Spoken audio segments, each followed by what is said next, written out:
Okay,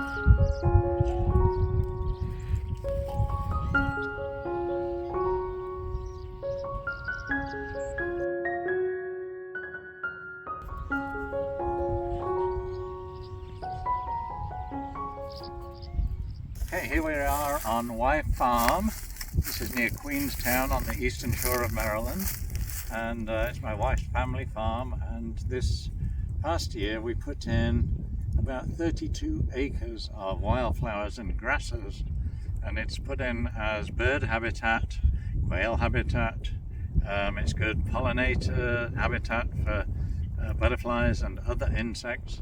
So we have a host of native species of plants here.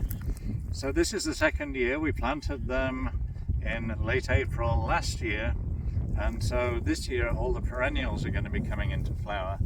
So if you actually look at this, I just mowed it about a week ago to knock down the straw from last year's grasses and flowers, and you can already see the perennials coming up.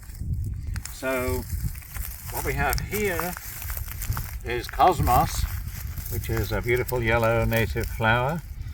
We have bee balm, we have butterfly weed, and I can't see any right now, some of them aren't poking up yet. In addition to that, of course, we have a lot of the Maryland state flower, which is Rudbeckia, or black-eyed Susan, and you can see all of these seedlings that are coming up, and these seeded down from the black-eyed Susans that were flowering last July.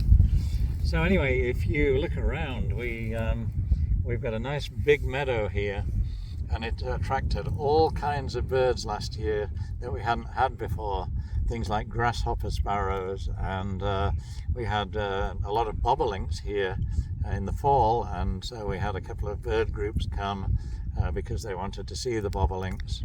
But anyway, it's anyone who's got even a small space who can put in some pollinators, some wildflowers, it benefits the insects and the birds. So even setting aside a corner of your garden is ideal, but better still, if you're a landowner, then set aside a little land to create some habitat. It's going to benefit everything and everybody.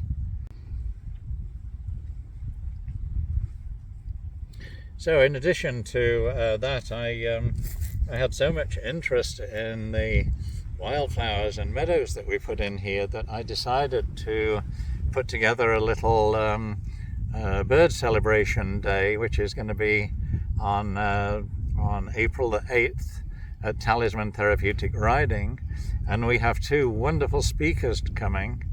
One of them is Dr. Wayne Bell. He's an ecologist, retired from Washington College, but he's also the most amazing ornithologist, and he brings groups of birders here.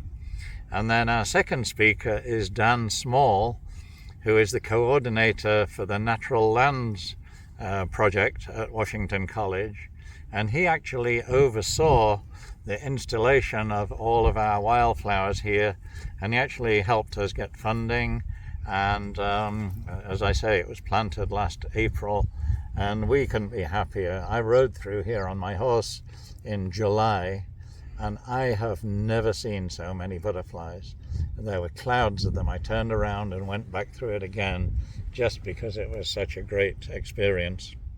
So in a few weeks, this is going to be knee-deep in these perennials, and there are lots of annuals that will come up, things like partridge pea.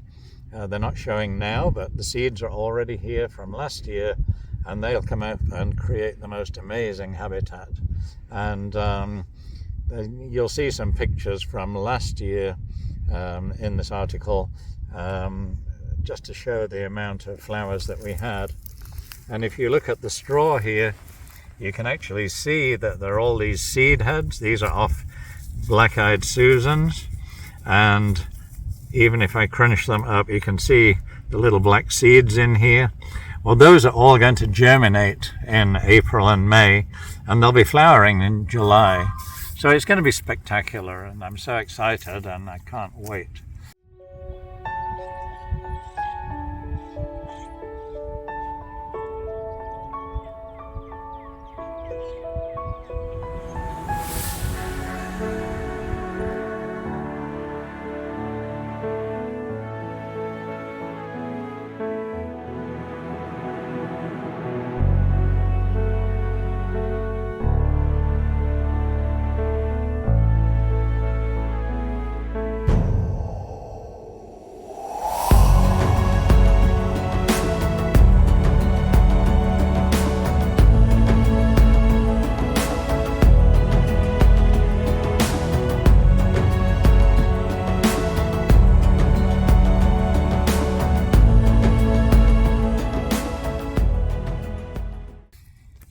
if you can come to our celebration of Birds Day, you'll be able to listen to Wayne Bell talk about the importance of grassland to birds, and also Dan Small will talk about the installation and maintenance of wildflowers.